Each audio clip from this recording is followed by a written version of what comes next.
नौजवान था और यतीम भी था। शौक बन गया दीन पढ़ने का। महल्लेदार इलाके वाले कहने लगे कहाँ से कमाएगा, न बाप है न माँ है न घर है, कहाँ से।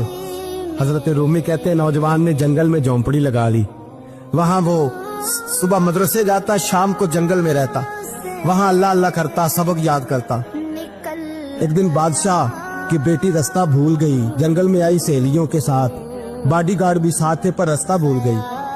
खोती खोती शाम हो गई, ऐसी खोई कि जब रात गहरी हो गई तो आके उस नौजवान के पास रुकी और चिल्लाने लगी। शेर के दहाड़ने की आवाज आती है, भेड़िए के बोलने की आवाज आती है। नौजवान अकेला, सहेलियां बिछड़ गई, गार्ड बिछड़ गए। कहने लगी मैं परेशान हूँ, मुझे जगह मिल जाएगी। नौजवान कहता मैंने शहजादी देखी और मुझे भी पता था कि घर एक ही है और आग को अंदर से दरवाजा भी बंद करना पड़ता है, जंगल जानवर भी आ जाते। कहते मेरी छोटी सी कुटिया में झोंपड़ी में वो आई, रो के कहने लगी सहारा कोई नहीं, अगर मैं पीछे निकलूंगी तो भेड़िए खा जाएगा।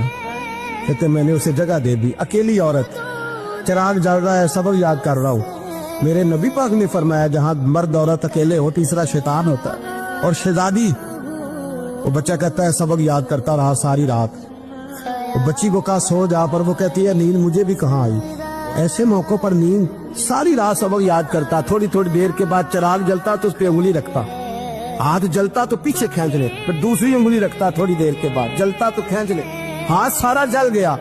सुबह किरणें चमकी तो कहने लगा चल निकल जा, दौड़ जा, बस बड़ा सब्र का इम्तिहान हो गया, चली जा। शहजादी बाहर निकली, सिपाही ढूंढ रहे थे। बादशाह खुद जंगल में निकला हुआ था, मेरी बेटी मिल गई। बादशाह तन्हाई में जाके कहने लगा बेटा मैं दुनिया को बताऊंगा कि मेरी बेटी खोई नहीं थी, सिपाही साथ ही थे। ये बड़ा मुश्किल होता है, बेटी तो भूल के भी रात कहीं रह पड़े तो लोग जीने नहीं देते, तो बेटा मुश्किल हो जाएगा मेरे लिए। कहाँ थी? उसने कहा नेक नौजवान के पास। उसने कहा बेटा मैं तो तेरी बात मानूंगा पर दुनिया नहीं मानेगी। अगर उस नौजवान ने किसी को बता दिया कि तू उसके पास थी तो फिर लोग मेरा जीना मुहाल कर देंगे।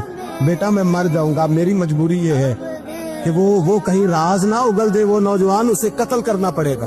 औरत ने मिन्नतें की, उस बेटी ने कहा मेरे मौसम को मारोगे, रोई। और वो कहने लगा मैं बादशाह हूँ, मेरा अपना वकार है, मैं उसको छोड़ नहीं सकता। गिरफ्तार कर लाए सिपाही। वक्त तय हो गया सजा का। अकेले एक कार कोठरी में रखा गया, जो उसके खास एतबार वाले थे उनकी ड्यूटी लगाई। बादशाह ने बुलाया, पहले बिलम आया। औरत कहने लगी, बेटी कहने लगी एक दफा तो बुलाओ ना, एक सवाल बस पर्दे में रह के पूछना है और फिर जो आपका जी चाहे, मेरे मौसम को मारना तो है, तो मर्जी आपकी। सामने खड़ा किया, नौजवान पर्दे के पीछे, औरत खड़ी हो गई।